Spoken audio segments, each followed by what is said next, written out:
Welcome to our YouTube channel real math zone. আজকে আমরা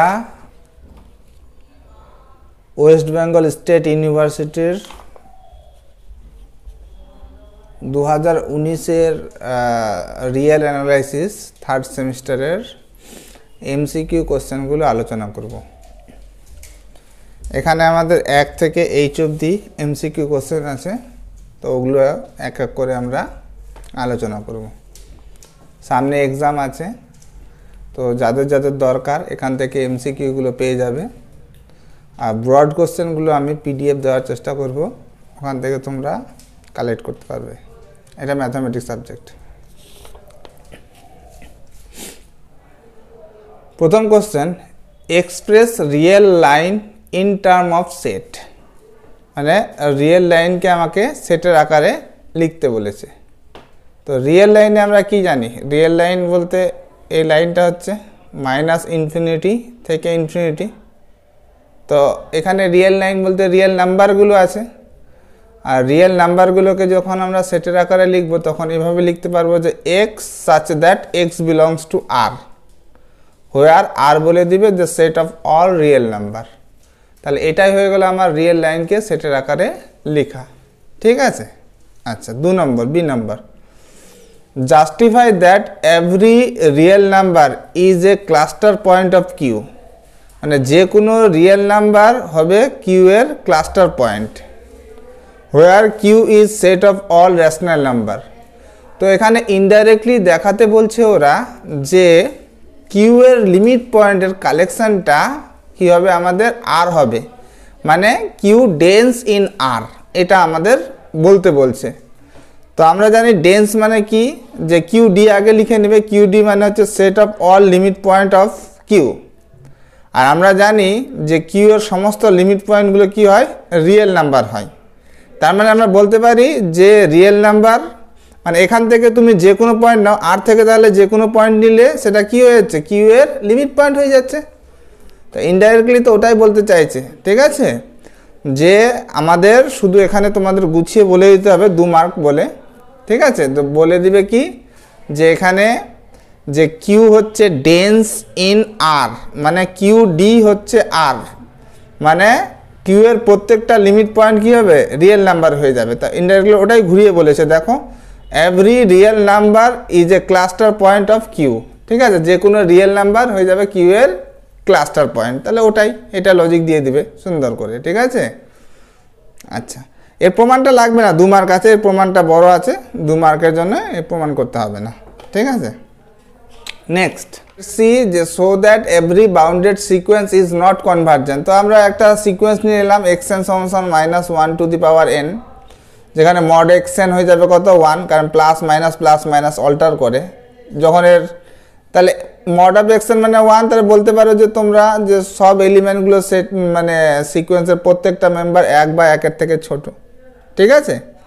আর এখানে সিকোয়েন্সের মেম্বারগুলো কত হচ্ছে, -1 1 -1 1, তো অবভিয়াসলি 1 বা 1-এর থেকে ছোট। তো এই সিকোয়েন্সটা হয়ে গেল আমাদের বাউন্ডেড সিকোয়েন্স।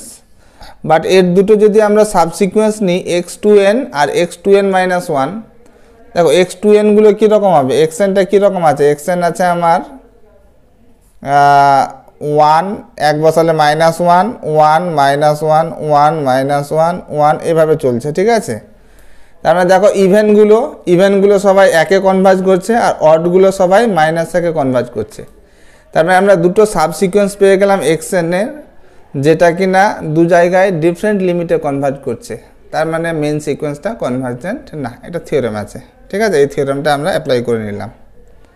আচ্ছা, next, so that point-wise convergence may not imply uniform convergence। তো এর জন্য একটা উদাহরণ দেখাতে বলেছে, যে একটা পয়েন্ট ওয়াইজ কনভার্জেন্স যে ইউনিফর্ম কনভার্জেন্স নাও হতে পারে, তার একটা উদাহরণ। তো আমরা নিলাম fn সমান x to the power n, যেখানে হচ্ছে xটা হচ্ছে -1 থেকে 1-এ। তো আমরা জানি যে যখন -1 থেকে 1-এ থাকে তখন এই লিমিটটা হয়ে যায় 0। ঠিক আছে। তো এই কনসেপ্টটা লাগালাম, যখন এক্সট্রা যখন হচ্ছে -1 থেকে 1-এর মাঝখানে, তখন limit n tends to infinity fn মানে হচ্ছে x to the power n এর লিমিট হয়ে গেল 0। এবং যখন এক্সটা অন্য কেসগুলোতে হচ্ছে, মানে যখন 1 হয়ে যাচ্ছে এক্সের মান, তাহলে মাইনাস মানে 1-এর পাওয়ার হচ্ছে n মানে 1, সেক্ষেত্রে লিমিটটা 1 হচ্ছে, আর -1 হলে পরে এটা অসিলেট করে যাচ্ছে। তার মানে আমি এফএক্সটা পেয়ে গেলাম, এই লিমিট ফাংশনটা যদি আমি এফএক্স লিখি তাহলে এফএক্সটা পেলাম আমরা 0 কখন, -1 থেকে 1-এর মাঝখানে। আর যখন এক্সটা যখন 1 হবে তখন পার্টিকুলার 1 আর -1-এ কনভার্জেন্ট না, ঠিক আছে। তো এখানে আমরা কি দেখতে পাচ্ছি, এই লিমিট ফাংশন আমরা পেয়ে গেলাম, একে বলা হয় পয়েন্ট ওয়াইজ কনভার্জেন্ট। একটা থিওরেম আছে যে একটা সিকোয়েন্স অফ ফাংশন যদি ইউনিফর্মলি কনভার্জেন্ট হতে হয়, ইউনিফর্মলি কনভার্জেন্ট হলে পরে অবশ্যই ওর যে পয়েন্ট ওয়াইজ কনভার্জেন্ট লিমিট যেটা এফএক্স বেরোলো সেটা মাস্ট বি কন্টিনিউয়াস হবে, ঠিক আছে। মানে ইউনিফর্মলি কনভার্জেন্ট হলে কন্টিনিউয়াস হবেই। এবার এখানে আমরা চেক করব যে এফএক্সটা কন্টিনিউয়াস হচ্ছে কি না। তো আমরা দেখতে পাচ্ছি এক্সের 1 পয়েন্টে যখন দিচ্ছে ভ্যালু হচ্ছে এফ অফ 1-এর মান 1, বাট এক্সের লিমিট যখন করছি আমরা 1 পয়েন্টে, বাঁ দিক থেকে যখন দেখতে পাচ্ছি ওর লিমিট হয়ে যাচ্ছে 0, ঠিক আছে। তার মানে আমরা বলতে পারি যে limit X tends to 1 F X আর এফ ওয়ানটা আলাদা হয়ে গেল। তার মানে ফাংশনটা কন্টিনিউয়াস নয়, এফ এক্স ফাংশনটা 1 পয়েন্টে কন্টিনিউয়াস নয়। তার মানে আমরা এখান থেকে কনক্লুশন টানতে পারি যে ফাংশনটা ইউনিফর্মলি কনভার্জেন্ট ছিল না। আচ্ছা, এখানে তোমাদের একটা মাথায় রাখা দরকার যে সাপোজ ফাংশনটা কন্টিনিউয়াস হয়ে গেল, উল্টোটা কিন্তু বলা যাবে না যে এরকম হয়ে গেল যে এফ এক্সটা হয়ে গেল আমার কন্টিনিউয়াস, তো সেখান থেকে বলে দিলে যে কি বললে যে F N extra uniformly convergent, এটা বলা যাবে না। বাট কন্টিনিউয়াস না হলে তোমার বলা যাবে নট কনভার্জেন্ট, ঠিক আছে। কন্টিনিউয়াস হলে কিছু কনক্লুশন টানতে পারবে না, কন্টিনিউয়াস না হলে তুমি বলতে পারবে not convergent. Okay, test the convergency of the series n equals to 1 থেকে ইনফিনিটি n/2n। এটা আমরা রেশিও টেস্ট লাগাবো। তাই un হচ্ছে n/2n, un প্লাস 1, n করে দিলাম কি n এর জায়গায় বসছে n প্লাস 1, আর এখানে বসবে এই n এর জায়গায় হচ্ছে n প্লাস 1। এটা n প্লাস 1 থাকলো 2n ইন্টু 2। ওকে, তো এটা আমি রেশিও লাগাচ্ছি limit n tends to infinity un plus 1/un। তো এটা ক্যালকুলেশন করে এটা কেটে গেল, কেটে আমাদের হাফ আসছে। তো রেশিও টেস্ট থেকে বলতে পারি যে যেহেতু আমাদের লিমিটটা হাফ আসলো, তা লেস দ্যান 1, তার ডিএলএম বা রেশিও টেস্ট থেকে বলতে পারি এটা হচ্ছে কনভার্জেন্ট। আচ্ছা, next, find the limit function F x of the sequence F N x, where F N x বলতে আমার এটা দেওয়া আছে nx/1 প্লাস nx যখন এক্স গ্রেটার ইকুয়ালস টু 0। তো যখন x এর মান 0 হবে দেখো উপরেরটা 0 হয়ে যাচ্ছে আর নিচেরটা নন জিরো, মানে প্রত্যেকটা টার্মই এফ এন এর প্রত্যেকটা টার্ম কি হয়ে যাবে 0 0 0 0 আকারে যাবে, তার মানে এটা 0-তে কনভার্জ করছে। যখন এক্সটা 0 হচ্ছে না, মানে গ্রেটার দেন 0 হচ্ছে, তখন শুরু করলাম limit n tends to infinity F N x. এই এফ এন এক্সের মানটা এনে বসিয়ে দিলাম। আমি কি করলাম, n দিয়ে উপর নিচে ডিভাইড করে দিলাম। এবার লিমিট বসিয়ে দিলাম x/x। দেখো x তো 0 থেকে বড়, তার মানে নন জিরো, x কেটে গেল 1। তার মানে লিমিট ফাংশনটা এফ এক্স দাঁড়ালো কত 1 যখন এক্সটা 0 থেকে বড়, আর 0 হলে পরে হচ্ছে 0। তাহলে এটাই হচ্ছে আমাদের লিমিট ফাংশন। ওকে, আচ্ছা নেক্সট কি বলছে আমাদের যে use Weierstrass M test to show that the series এত ইজ কনভার্জেস ইউনিফর্মলি ইন -2 থেকে 2।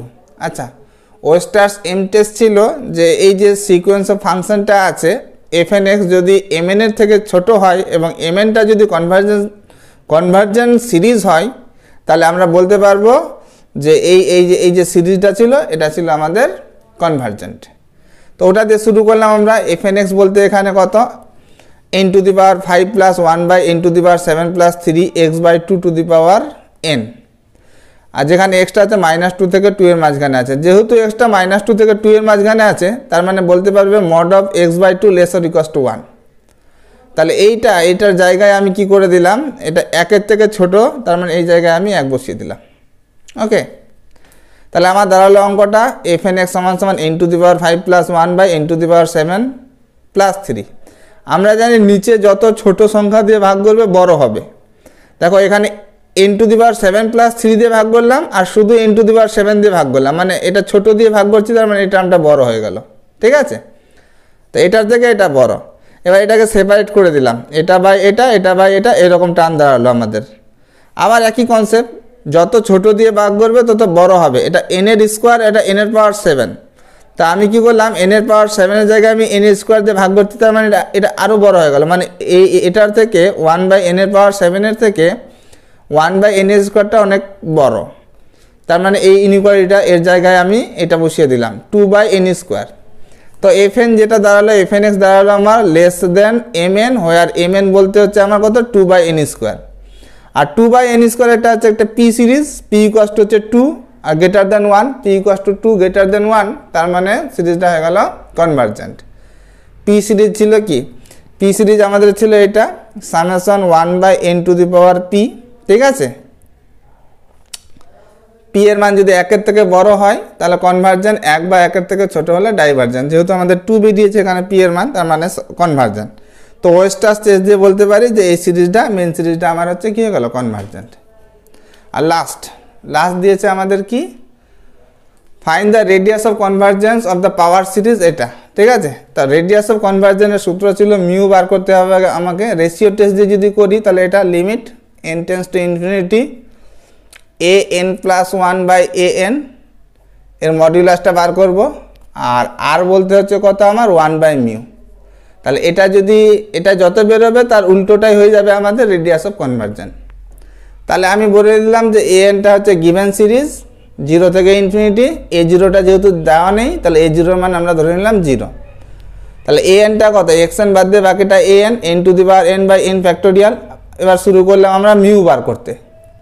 মিউ মানে limit n tends to infinity an+1/an, তার limit n tends to infinity n, এ দেখো n+1, n এর জায়গায় n+1 বসিয়েছি, তাহলে n+1 উপরে হয়ে গেল n+1, n+1 ফ্যাক্টোরিয়াল, আর এটা উল্টে দিলাম n ফ্যাক্টোরিয়াল বাই n⁻n।